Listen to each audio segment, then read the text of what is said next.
Oke, Assalamualaikum warahmatullahi wabarakatuh. Jumpa lagi dengan saya di channel Hendra Andra. Pada kesempatan ini, saya akan menyampaikan materi sejarah Indonesia di bab 2 kelas 10. Materinya itu praaksara dan juga manusia purba. Oke, kita mulai saja dengan membaca basmalah. Bismillahirrahmanirrahim.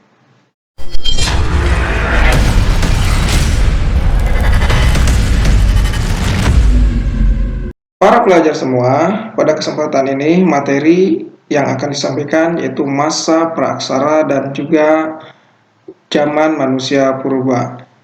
Video yang kemarin itu menyampaikan tentang perjuangan-perjuangan atau juga pengertian-pengertian dari sejarah. Nah, sekarang ini materinya tentang manusia purba. Oke, kita mulai saja.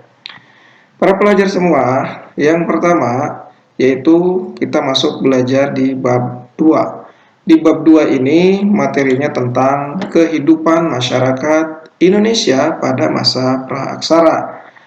Para pelajar semua, para sahabat semua, tapi sebelum dilanjutkan, komen, like, komen, dan subscribe di channel Hendra Andra. Jangan lupa loncengnya juga. Oke, kita mulai saja. Materi yang pertama kita mulai saja, yaitu materi di sini di daftar isinya ada masa praaksara, manusia purba, nenek moyang bangsa Indonesia, perkembangan kehidupan masa praaksara, hasil dan nilai kebudayaan masa praaksara. Pada kesempatan ini, mudah-mudahan ini dua materi ini bisa saya sampaikan di video ini. Kita mulai saja. Para pelajar semua, semoga bermanfaat ini. Oke. Para sahabat semua, masa praaksara yaitu di mana manusia belum mengenal tulisan. Tapi di sini ada definisi masa praaksara. Kita lihat para pelajar semua, mungkin semuanya atau para pelajar sudah tahu apa itu masa praaksara. Oke, definisi masa praaksara dalam bahasa Inggris yaitu masa praaksara disebut prehistory. Pre artinya sebelum, history artinya sejarah. Jadi, prehistory berarti sebelum masa sejarah. Nah, sahabat semua, para pelajar semua, sebelum masa praaksara ini atau masa sejarah, itu kita lihat, pada masa praaksara juga disebut pada masa nirleka. Nir artinya tidak ada, leka artinya tulisan. Jadi, masa nirleka ini atau masa praaksara ini berarti masa pada saat manusia belum mengenal tulisan. Oke, di mana manusia purba pada saat itu kehidupannya masih mengandalkan alam, segala kebutuhannya dengan alam. Oke, kita lanjutkan. Definisinya sudah. Kita lanjutkan. Ada periodisasi masa praaksara. Periodisasi masa praaksara, para pelajar semua, para sahabat semua, ya background yang di belakang ini menggambarkan kehidupan manusia masa praaksara. Tapi di sini kita lihat ada dua periodisasi masa praaksara. Yang pertama kita lihat berdasarkan geologi. Berdasarkan geologi mengacu pada umur lapisan bumi. Mungkin para pelajar semua bisa lihat di buku paketnya bahwa zaman ke zaman atau masa ke masa ada beberapa periodisasi. Kita lihat nih yang di belakang. Yang pertama zaman Arkaikum atau zaman Azaikum.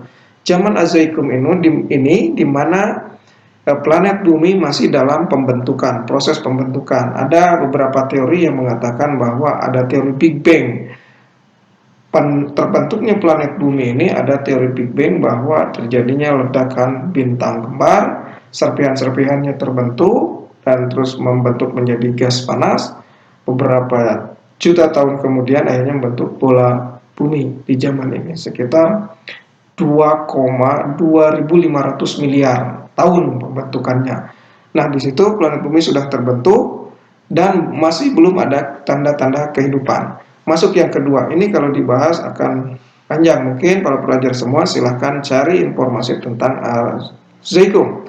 Yang kedua ada zaman Paleozoikum. Paleo ini yang dikatakan tua atau zaman planet bumi ini yang zaman tua. Nah, di planet ini zaman Paleozoikum ini sudah mulai suhu udaranya mulai mendingin, dan di akhir zaman ini di sekitar 450 juta tahun yang lalu kurang lebih lah, itu sudah mulai ada tanda-tanda kehidupan, yaitu seperti mikroorganisme, binatang-binatang kecil sudah ada, dan bahkan di akhirnya ada amfibi, itu hewan-hewan yang hidup di dua alam. Nah, di situ sudah mulai muncul tanda-tanda kehidupan. Yang ketiga ada Mesozoikum, ini zaman pertengahan. Nah, ini disebutnya zaman muncul hewan-hewan besar, yaitu manusia purba, binatang purba, dinosaurus dan lain sebagainya. Dan juga yang terakhir zaman Azoikum, Kenozoikum atau Neozoikum. Ini di belakangnya. Neozoikum ini zaman baru.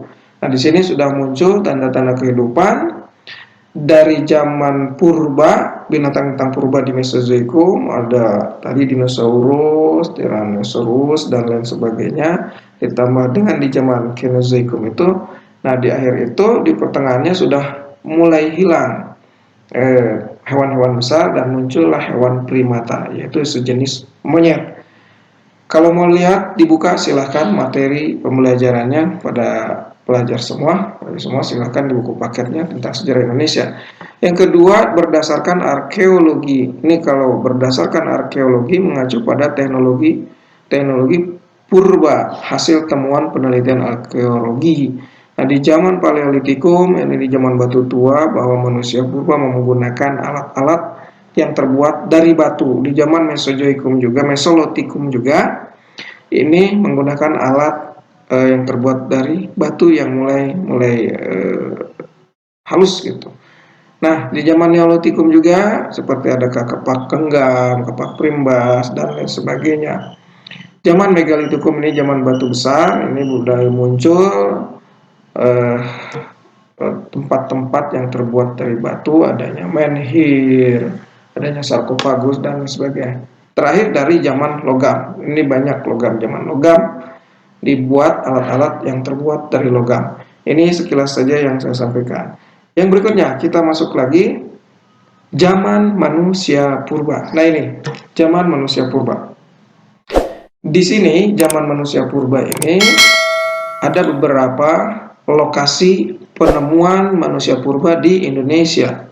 Beberapa lokasi penemuan di Indonesia ini kita lihat petanya. Pertama itu lokasinya di Sangiran.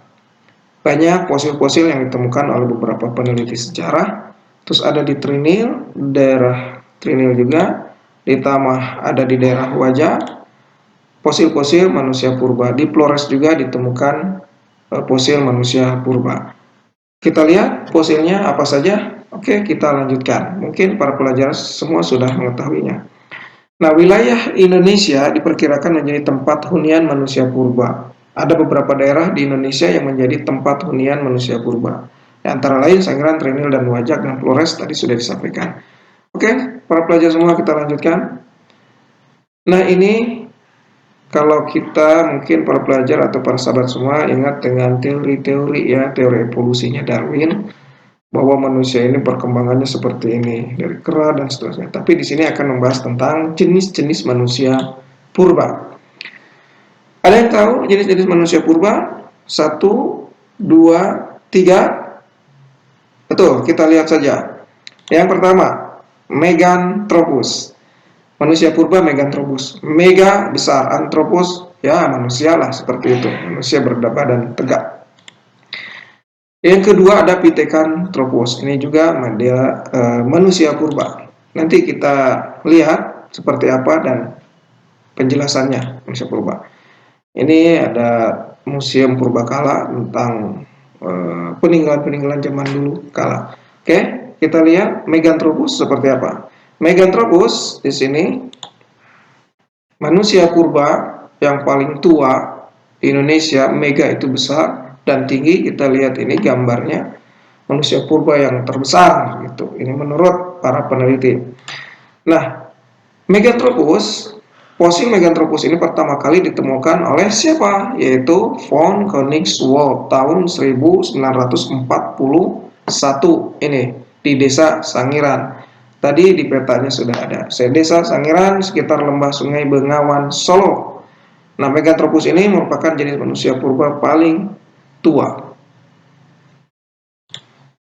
Manusia paling tua yaitu Meganthropus. Nah, ini fosil yang ditemukannya oleh von Königswald, ini geraham atau gigi geraham, ini rahang bawah. Fosil yang ditemukan sebelah kanan rahangnya, atas sebelah kiri, dan gigi lepas. Nah, dari penemuan ini, fosil ini diperkirakan manusia jenis ini memiliki ukuran yang sangat besar atau raksasa. Kita lihat gambarnya di sini, Meganthropus paleojapanicus. Nah, Meganthropus ini diperkirakan hidupnya 1 sampai 2 juta tahun yang lalu. Bukan dia hidup sampai 1 juta, tapi hidupnya berada sekitar tahun atau 2 juta tahun yang lalu. Nah, fragmen fosil Meganthropus ini ditemukan juga masih sangat sedikit ya. Oke, para pelajar semua, ini Meganthropus. Sekarang kita lanjutkan lagi ke Pithecanthropus. Oke, sahabat semua, pada kesempatan ini video sudah disampaikan tentang manusia purba dari masa praaksara sampai dengan manusia purba, tapi hanya sampai dengan manusia purba Meganthropus. Nah, video berikutnya nanti akan saya sampaikan Pithecanthropus dan juga Homo sapiens di video selanjutnya. Tapi jangan lupa sebelum berakhir, klik like-nya, terus komentarnya. Jangan lupa juga subscribe supaya channel ini berkembang, loncengnya diklik, dan bisa menerima video-video terbaru dari channel Hendra Hendra. Terima kasih. Assalamualaikum warahmatullahi wabarakatuh.